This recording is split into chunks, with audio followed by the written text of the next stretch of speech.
Guys, uang punya dua sisi. Sisi yang imut, menyenangkan dan dicintai, dan sisi yang galak, menghukum dan dibenci. Karena uang bisa memberikan kita ketakutan yang penuh dengan kontradiksi. Uang bisa buat kita hidup laksana di surga. Bisa juga buat Anda hidup seperti di neraka. Sama seperti apapun juga yang terjadi di dunia ini, kalau kita mau punya hubungan baik, kita harus bisa nerima apa adanya. Sisi baik sama sisi buruknya. Sisi positif sama sisi negatifnya. Uang itu kayak kaca, guys. Dan memantulkan energi orang yang memandangnya. Penting untuk kita sadari sisi mana sih yang ingin kita terima dari uang. Lihat kedua belah sisi dari uang dan kita akan bisa memahaminya secara lengkap. Segala sesuatu yang kita lihat kadang-kadang nggak seperti apa yang kita bayangkan loh. Apalagi contohnya seperti di sosmed. Gaya hidup kelihatan hedon, ternyata nipu. Sama kayak kita mandang laut, kayaknya lurus. Tapi sebenarnya dunia itu bulat. Uang juga gitu. Sering kita buat keputusan tentang uang dengan penuh rasa takut, cemas, dan lain-lain. Dimana harusnya kita berani dan percaya bahwa kebutuhan kita pasti kok dipenuhi oleh Tuhan kalau berusaha.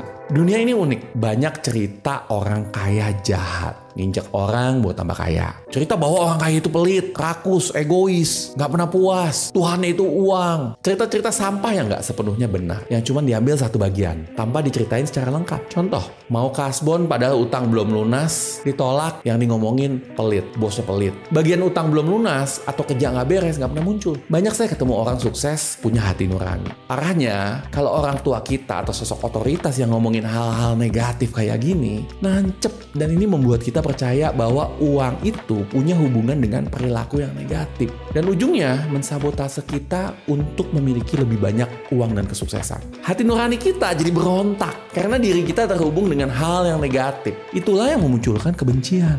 Karena itu penting deh tanamin nih kepercayaan baru yang positif. Jadi kita bisa nikmatin tuh mencari uang dengan benar. Bukan hanya kepercayaan dan pikiran. Kata-kata positif tentang uang juga perlu. Kata-kata yang seperti saya miskin, hidup susah, saya nggak pantas kaya. Buang deh dari kamus. Ubah jadi yang positif. Setiap orang punya perilaku yang beda-beda tentang uang. Dan itu perilaku di luar kesadaran. Kasih orang uang, sifat asli akan terlihat buruk maupun baiknya. Kalau dia suka amal, makin banyak uang, makin amal. Kalau emang pelit, tambah uang, tambah pelit. Saya nggak percaya uang itu merubah kita. Uang hanya akan menambah kekuatan. Memaksimalkan perilaku kita yang udah ada. Kayak seperti bensin disiram ke api, guys. Jadi penting buat kita untuk ngerti tubuh, pikiran, dan jiwa kita. Supaya nggak terpenjara dari penjara yang kita buat sendiri di pikiran kita. So, semoga bermanfaat. Buat Anda yang merasa ini bermanfaat, boleh share, komen, dan juga subscribe ya. Saya Coach Yudi Chandra, salam miliarder.